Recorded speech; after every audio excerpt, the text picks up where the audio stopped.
Hello, dear friend, and welcome to the Chilling Stories channel.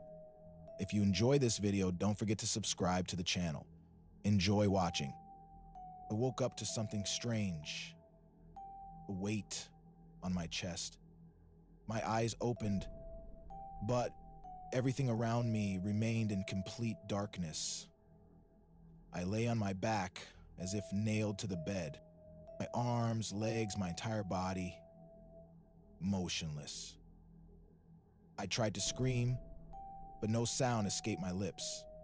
My breathing was shallow and rapid, as if the air in the room had turned thick like syrup. It was sleep paralysis.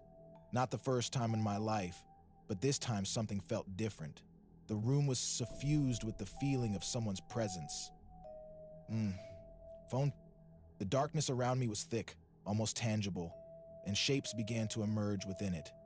At first, it seemed like a trick of my imagination, tiny reflections of light from the window forming patterns, but gradually, everything became too real.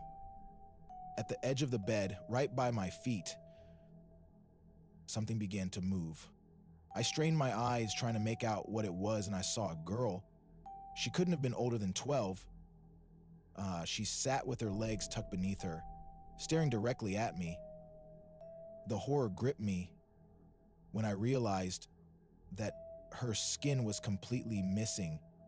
Her exposed muscles glistened faintly in the dim moonlight that somehow filtered through the thick curtains. Her eyes were blood red without whites, as if filled with something viscous and alive. Her lips stretched into an unnatural, painful smile, revealing sharp, shark-like teeth. She was muttering something, her words incomprehensible, but her voice carried a sinister certainty, as if each word was meant not for my ears, but to pierce my soul. I wanted to scream, but my throat felt clutched by invisible fingers. She leaned forward, closer and closer to my face. Her breath was cold, as if a door to another world, devoid of warmth, had opened in the room. She whispered something directly into my ear. The sounds were strange, mournful, like the whistling of wind in an abandoned house. Do you remember? I finally discerned her words. From the depths of my consciousness, images began to surface. An abandoned house in our neighborhood where we used to play as kids. In its basement was a well. We never dared to look too closely, only throwing stones and listening to how long it took for them to hit the water. But one day, a girl fell in. It was many years ago. Her name was Lena. I vaguely remembered us shouting, calling for help, but no one came. We panicked and ran away. No one ever admitted they were there that day. No one told the adults. The well was later filled in and the house was demolished. But her face, this face, twisted in pain and fear, was now staring at me with a sharp, cutting smile.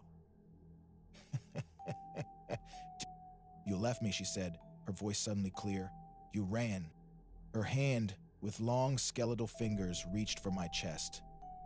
I felt the cold seep through my pajama shirt, as though her touch was draining the warmth, the strength, the life out of me.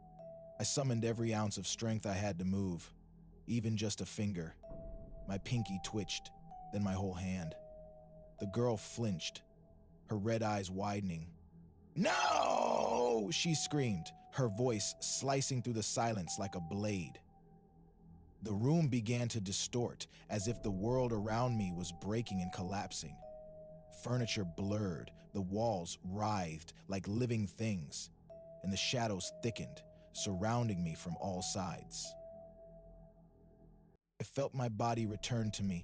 With a sudden jolt, I broke free from the paralysis, clutching my throat and gasping for air, as if I had just surfaced from icy water.